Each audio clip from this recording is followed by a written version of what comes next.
All right, Jessica, let's take a look at your paper. MLA format first. This looks good. All of this looks good. Instructions to victory literally could be about any topic whatsoever. Try to make it something specific for Uno. Maybe a little Spanish in there. I don't know. All right, so you start off with a situation, which isn't bad. I like the idea that you start off with a situation. This leads into your topic. Before you jump into your topic, I'd love to have maybe a sentence right here that then jumps kind of into it. Maybe some background, maybe, I don't know, something, because it seems kind of abrupt when you go right from this one to jumping into the main points. You got a comma splice here. One of the most important things, you can take your opponents by surprise. Okay. By knowing how to play your cards and keep track of others' cards, comma, you can easily manipulate and leave your opponent defeated in a game of Uno. So add that in there at the front, that preposition there, because then it'll actually make the sentence complete. It's not a bad thesis statement either. So overall, you basically, Jessica, have everything in your introduction you need. What you're lacking right now, at least, is a strong voice. Especially up here for you explaining the situation.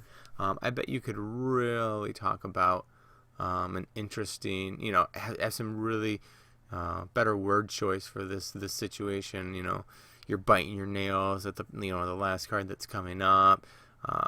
When your opponent lays down that card, will it be, I don't know. Add some different voice in there, I think, to make your paper just a little bit better.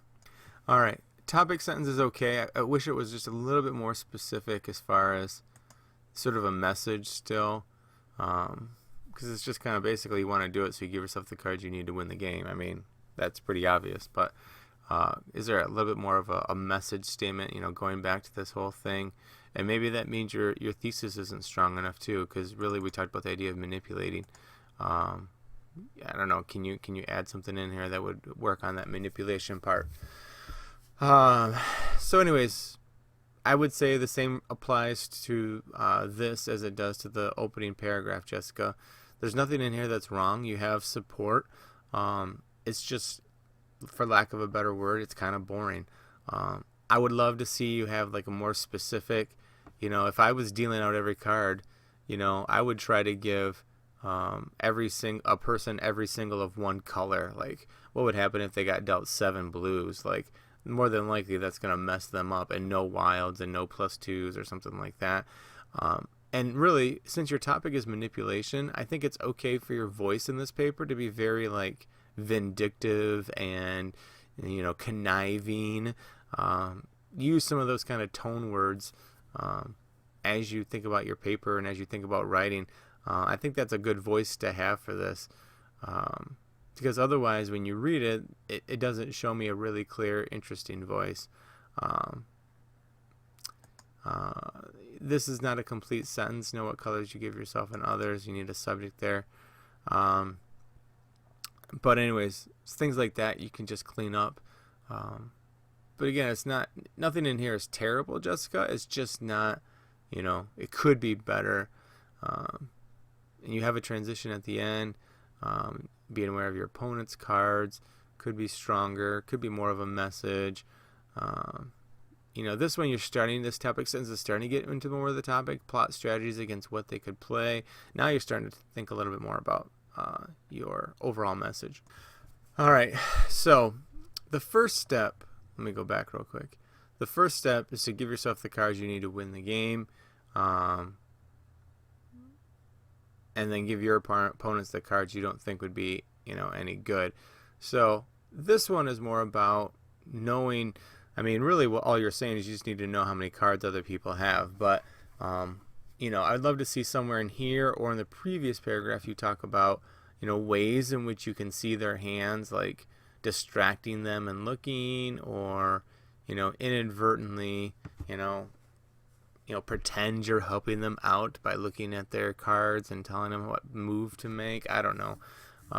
So I'd love to see that in here as well.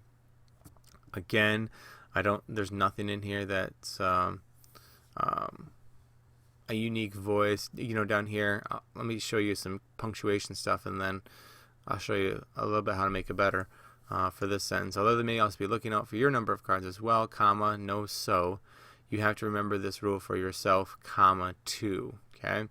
Now, something you could do in here, so, add in something about, you don't want to be caught red-handed with that solo Uno card, so worried about other people's hands that you get caught with your pants down, or something like that. Use some language that is unique, and some little euphemisms about getting caught with something, your hand in the cookie jar, getting caught, something that would be unique to your paper. You have a transition. Again, it's not super strong, but at least it's there, and it does lead us into the next topic, which is good. So this is, I think, a much better topic sentence up here. You talk about take your opponents by surprise. You put down guards, causing them to draw more. So I think this is a better topic sentence. Again, need better voice, better word choice, a little bit more details. You're manipulating, so use that kind of logic as you talk about what you're going to do. You got one, this is helpful because the player that runs out of cards first is a winner, so got a couple wrong words there. You can even talk about, I almost feel like, give the reader advice that even if they get +4s and +2s and whatever, don't think of it as a setback. All it might be doing is giving you more specialty cards to help you win the game. So you could frame it like that in here. As you move on, you have a good last sentence in here. Now, when you look at your conclusion is really long.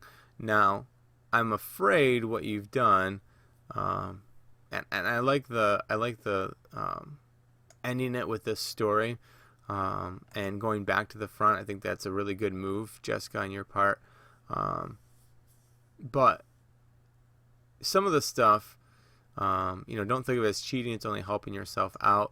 I think you kind of said this in the beginning, but again, this is about the art of manipulation, in which plays well into your thesis. Try to add more stuff like this back into your actual body paragraphs. In order to make it a little more fleshed out. Don't need a comma here since these are not two complete sentences.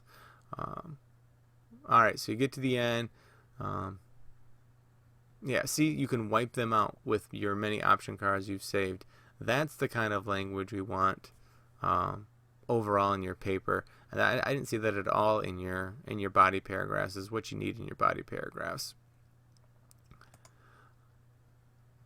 Sit at the edge of the seats, concerned for their own game. You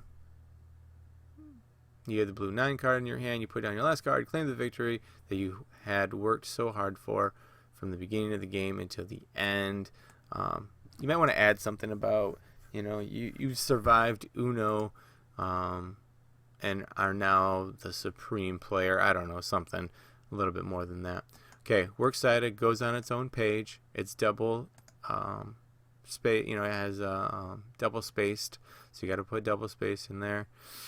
It's in alphabetical order. Everything looks to be good. You don't have to put this. It's not wrong to do it. I don't know if I was the one that talked to you about this last week, but you don't have to put the no publication, no date thing. Current MLA format says you don't have to do that, so you just have to leave it blank. All of those you just have to leave blank. You won't lose points for it. But you will lose points for not being on the same page and not having MLA format. Organizationally, Jessica, probably one of the strongest papers that I've read so far, but it's just lacking that voice. And I told you that was something I was really going to harp on you guys about, is having this unique voice. You had a little bit of it at the end, which is good. You just need more of it throughout. So something to take heart in, knowing that you're on the right track. I just want to see more of that voice, especially when you get to college and you write papers for a professor that doesn't know you. You want your paper to stick out, and that's going to be all in word choice and voice and tone in your paper. So just remember that for the future. Good luck with the rewrite.